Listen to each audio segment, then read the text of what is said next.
శిలువను మోసేటప్పుడు కేవలము మరియమ్మ గారు మాత్రమే కనిపిస్తారు. ఆయన ప్రసంగాలు చెప్పేటగారు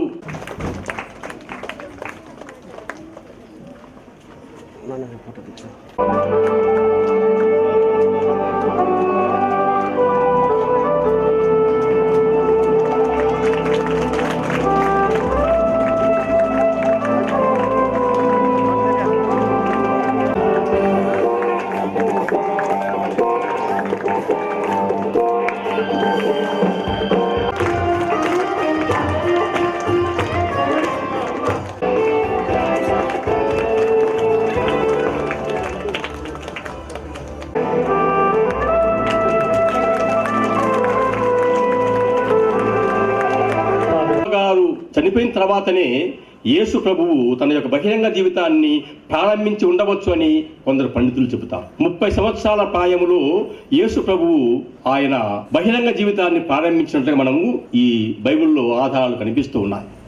ప్రతిరోజు రాత్రిపూట చెప్పేటువంటి జపాలలో జేసు మరియా జోజప్ప గారా అనేటువంటి ఆ మాటను 3 సార్లు ప్రస్తావించి ఆ 3వసారి చెప్పేటువంటి మాట ఏంటి? జేసు మరియా జోజప్ప గారా, నా ఆత్మను మీ దివ్య సమాధానముగా నేను ప్రారంభిస్తాను. పునీతుడు జోజప్ప గారు మనకు మౌనము యొక్క ఔన్నత్యాన్ని, గొప్పతనాన్ని తెలియజేస్తూ ఉన్నారు.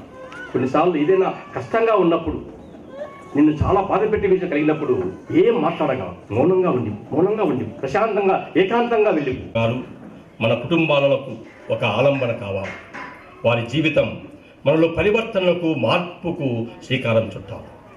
మాటల కన్నా మౌనము. ఈరోజు ఈ ఒక్క మాటను మీరు గుర్తుపెట్టు. మౌనములో దేవుడు సమస్యకు పరిష్కారాన్ని చూపిస్తాడు. అందుకు దేవుణ్ణి ఆయన దర్శించాడు, దేవుని స్వరాన్నే విన్నాడు. కనుక రోజు ఈ మౌనీశ్వరుని యొక్క మహోత్సవాన్ని ఉదయము నుండి సూర్యాస్తమయము వరకు మీ నామమునకు నిర్మల కానుకలు నర్పించుటకై ప్రజల నిరతము పిలుచుచున్నారు. కావున ఏలిన వారా చెప్పి స్తుతించి త్రుంచి శిష్యులకిచ్చుచు ఇట్ల మీరందరూ దీనిని తీసుకొని దీని నుండి పానము చేందన యొక్క రక్తపు పాత్రము, ఇది మీ కొరకును అనేకుల కొరకును పాప పరిహారమునకై ధారబోయబడును. దీనిని నా జ్ఞాపకార్థము.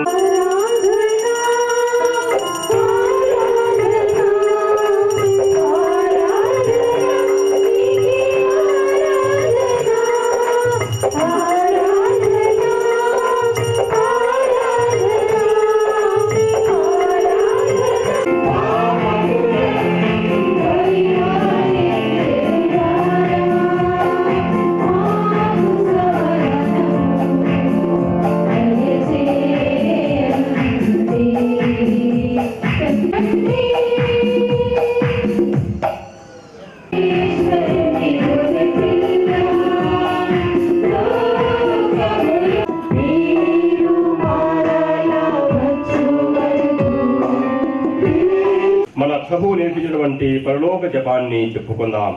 పరలోకమందుండు మా యొక్క తండ్రి, మీ నామము పూజింపబడును గాక, మీ రాజ్యము వచ్చును గాక, మీ చిత్తము పరలోకము గాక. నానాటికి కావలసిన మా అన్నము మాకు నేటికి ఇవ్వండి. మా యొక్క తప్పిన వారిని మేము మన్నించినట్లు మా అప్పులను మీరు మన్నించండి.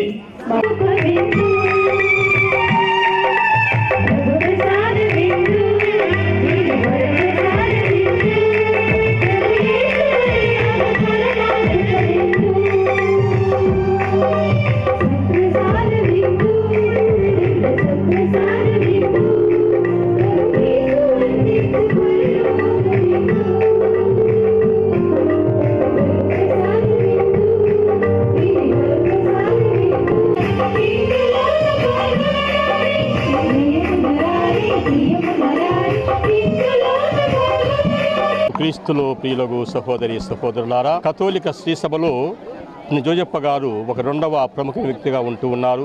మరియమ్మ గారి తరువాత జోజప్ప గారు ఆ బాలయేసుకు తండ్రిగా, మరియకు భర్తగా ఆయన శ్రీసభ గౌరవిస్తూ ఉంది. ఈ మరియాపురం గ్రామంలో ఇక్కడ జోజప్ప గారి యొక్క మండపం వెలిసింది. జోజప్ప గారిని కొన్ని సంవత్సరాలుగా ఈ పుర ప్రజలు గౌరవిస్తూ ఆయనకు ప్రార్థన చేసుకుంటూ ఆయన యొక్క ప్రార్థనా సహాయం వల్ల విశ్వాసంలో దృఢపడి మంచి క్రైస్తవ జీవించడానికి జోజప్ప గారి యొక్క ప్రార్థన ఎంతో మాకు తోడ్పడుతూ ఉంది. ప్రతి సంవత్సరము మార్చి నెల 19వ తేదీన జోజప్ప గారిని సభకు పాలకులుగా, కుటుంబాల పాలకుడుగా, వ్యక్తిగత పాలకుడుగా గుర్తించి ఆయన్ను ప్రార్థన చేసుకుంటూ ఉన్నాం.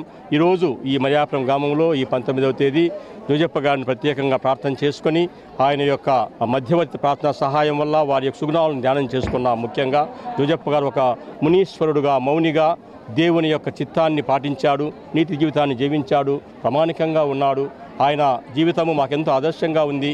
జీవితంలో జోజప్ప గారు ఎంతో ప్రాముఖ్యతను కలిగి ఉన్నటువంటి ఒక గొప్ప పునీతుడుగా మేము గుర్తిస్తూ ఉన్నాం. ఆయన యొక్క ప్రార్థన మాకందరికీ కూడా ఆదర్శంగా ఉంటుంది. ఈరోజు జోజప్ప గారి యొక్క ప్రార్థన అనేక కుటుంబాలకు ఆదర్శం కావాలా, వారి కుటుంబాలలో శాంతి సమాధానం రావడానికి జోజప్ప గారి యొక్క జీవితం ఒక ఆదర్శం కావాలని చెప్పి ఆశిస్తూ ఈనాడు మీకు అందరికీ కూడా జోజప్ప గారి పండుగ సందర్భంగా శుభాకాంక్షలు, ప్రార్థన దీవెనలు తెలియజేస్తూ